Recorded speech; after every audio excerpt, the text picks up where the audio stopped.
What is up, Cougar fans? Some of you might not be Cougar fans, but I'm here to recap a crazy night last night. I'm filming this the day after crazy BYU-TCU game, and to give you my opinion on it. And boy, that was wild.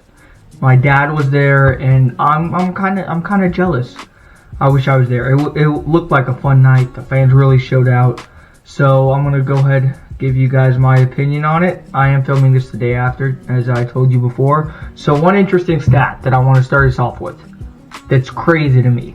So when BYU is shooting over 32, sorry if I keep looking down, I'm looking down at my notes. I might be a little bit scattered this video, just jotted down on my notes, whatever came to mind. So when BYU is shooting under 32% from 3, they are 0-8.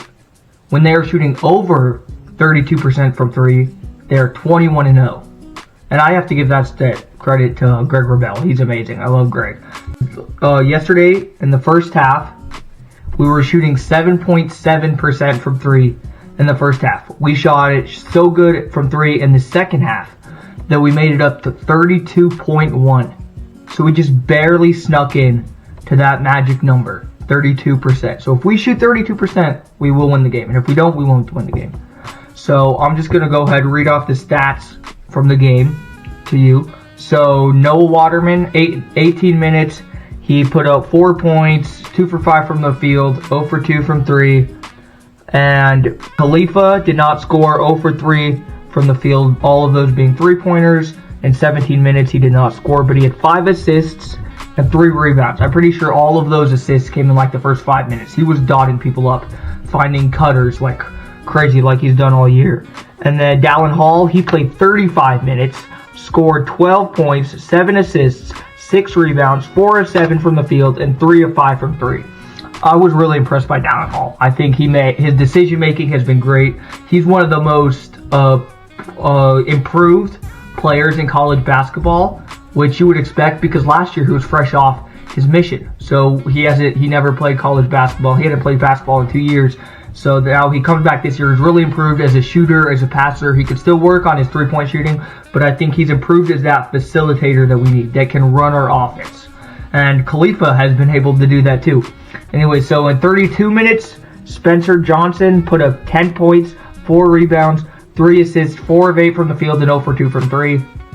Spencer with a pretty mediocre night. Again, he played a lot. 32 minutes is a lot, but he gave us those. Trevenell, the last starter, in 21 minutes, 7 of 13 from the field, 4 of 10 from 3, 20 points, 2 rebounds, and an assist for Trevenell. He played phenomenal in that second half. I mean, I believe he was 0 for 6 from 3 in the first half. He could not find it, and I believe he was 10 of 46, 10 of his last 46 threes. So he has not been doing good lately, but then in the second half he came out firing on all cylinders. I believe he went 4 for 4 from 3 in the second half. Foose gave us 23 minutes, 8 of 11 from the field, 5 of 8 from the free throw line, 7 rebounds, no assists, and 21 points. I love the offense that Mark Pope has run since Foose has come back. I know he's been back for a while, most of conference play now, but I think you can realize when we don't have him the impact that it has. The Utah game, for example, when we didn't have Foose, we relied too much on the free ball. But when we do have it, if the three's not falling, Mark Pope realizes that, and he can give it to Foose in the post, whose footwork is amazing. And honestly, it's an advantage that he's 6'6", that he's a smaller big man, so that he can kind of lower down and put his shoulder into the knees and the lower body of the opponent, and he can draw those fouls. He can go up. He can draw them with the pump fakes. So I love Foose. I think he played phenomenally. And then, all right, this next guy, I think he had the best game, better than Trevenell or Foose, and it's Richie Saunders, who gave us 24 minutes of pure effort. Shot 4 for 5 from the field, 1 of 1 from 3, and then he dropped in 11 points, 2 assists, 7 rebounds. Richie Saunders is not going to fill up the stat sheet. He's not going to go out there and put up 20, 25, 30 a night. But he's going to go out there and he's going to give you his best effort. And you know that you can count on him to make that hustle play. So I love Richie Saunders. I think he is an amazing player. I fully believe that he has potential. I'm not sure, and I don't really want to take a guess on how old he is, or believe he's a sophomore. Sophomore sounds right. But if I'm not mistaken, he was a walk-on last year from Riverton, Utah, and he could do whatever you ask him to do. He knows his role, and his role is not to score. It's to get those tough rebounds, go after the loose balls, even if it means getting hurt, getting your head hit on the floor. He will toughen that out, and he will take those big shots that you need him to take, and he's not afraid of the spotlight. So I love Richie. And then Jackson Robinson in 27 minutes, 3 of 9 from the field, 1 of 5 from 3, and gave us 9 points. I think Jackson Robinson, he's been on a bit of a cold streak lately. I think he could do better, but I'm not going to argue. Again, he's doing his best. I love Jackson. He's an incredibly talented player. So that's BYU stats. So for TCU, they came out firing in all cylinders, guns a-blazing, letting it fly from 3, and they do not take a lot of threes. They're like bottom 10 in the nation, I want to say, of 3-point attempt rate. And that's fine because it worked for them. I think this TCU team, I think they're good. I think they're poised. They could make a run in the tournament. And I think they proved that they can shoot it when they need to, and they realized that every team that's played in the Marriott Center has come out guns a-blazing and just firing away from 3 and draining it. So credit them. They did not back down from the moment. The Marriott Center is a tough place to play, but overall TCU shot at 8 of 16 for 3, 50%. BYU shot at 9 of 28, as I said, 32.1. That magic number. BYU did outshoot them from the field, though. They were 32 of 61, 52.5%. Meanwhile, TCU was 29 of 71 for 40%. So that's all the stats. Now time for some opinions. So, as I said, TCU 50% from 3. That, I think, is unacceptable. We need to figure out how to limit teams from shooting when we're at home. We're supposed to be the better shooting team at home, which is crazy that every team has come out just firing on all cylinders. So I think, obviously, we only have one more home game against Oklahoma State. I think that's winnable, but I'm not going to say it's an automatic win. So yeah, I think first item of business for the rest of the year is our 3-point defense. And we have to have a 3-point defense if we want to go deep into March. And then we're a great passing team. We're second in the nation in assists per game at 18.86. We're 5th in total assists and 5th in assist percentage rate. We need to keep passing the ball. We have 7 or 8 guys that could lead us in scoring and could drop 20 any given night, which I think is great. We have great passers. We've got Dallin Hall. We've got Ali Khalifa. They were up 17 at halftime. Second half, we doubled their points, 58-29. I think it was good for us to come back. I think if this was a runaway game, because even if they shot average from 3 in the first half, even if they shot like a mediocre team from 3 in the first half, we would have blown them out. Even if they shot a little bit above average, this game wouldn't have been close because of the second half that we had. And I don't believe that second half would have been as good if we hadn't have been down.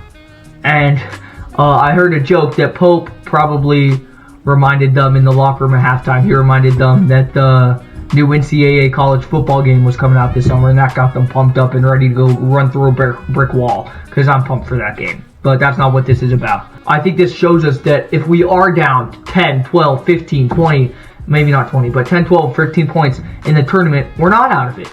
Obviously, it won't be like the Marriott Center crowd, but we know that we can come out guns a-blazing in the second half and start draining threes. I think that's good for our confidence to know that we can come back, that we can play from behind. We don't always have to play with the lead. So that was great. And it's the largest Pope comeback. We came back from down 16 last year against Dayton in the Bahamas on Thanksgiving weekend. And then I already talked about Richie Saunders. I cannot express how much I love the hustle of Richie. I do not think that, I think he's underrated. I know at the beginning of the year, I don't know if he still is anymore, but he leads the team in adjusted offensive efficiency. So, per 100 possessions, Richie Saunders is averaging 26 points per game. Foose is averaging 34 points per 100 possessions, 30 for Jackson Robinson. But his offensive rating per 100 possessions is 133.2. Anyway, so Richie Saunders' hustle is amazing. I love Richie. And then, but I think the way we responded to their runs stands out to me. So yeah, in the first half, so they came out firing on all cylinders. Their lead grew to 16, 41 to 25, obviously. Then they called the timeout. Avery Anderson got hot. He scored 4 of their final 6 points to lead them 46 to 29 at halftime. And then in the second half, Cougars went on a 15-0 run in 4 minutes, made it a 1-point game. And then they went on a 9-0 run, I believe, maybe 7-0 run. So it's good to see that we can learn from our mistakes in the first half, because there was a ton of mistakes in the first half. I could not find a single positive about that first half, but I couldn't find a single negative about that second half.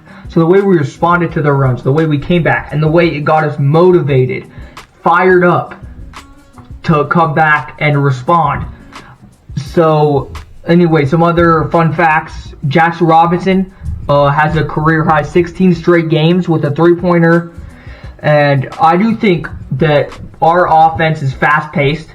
I think we have a unique styled offense with the passing, the different scores we have, which I think is good for the tournament. Because at least I think if we win our first round game, we're going to make it to the Sweet 16. I don't see us losing in the second round because of this reason. If we play on Thursday, because we have to be in a Thursday, Saturday region, not a Friday, Sunday. So we play on Thursday, say we win that game. Because let's say we're a 5, maybe 6 seed.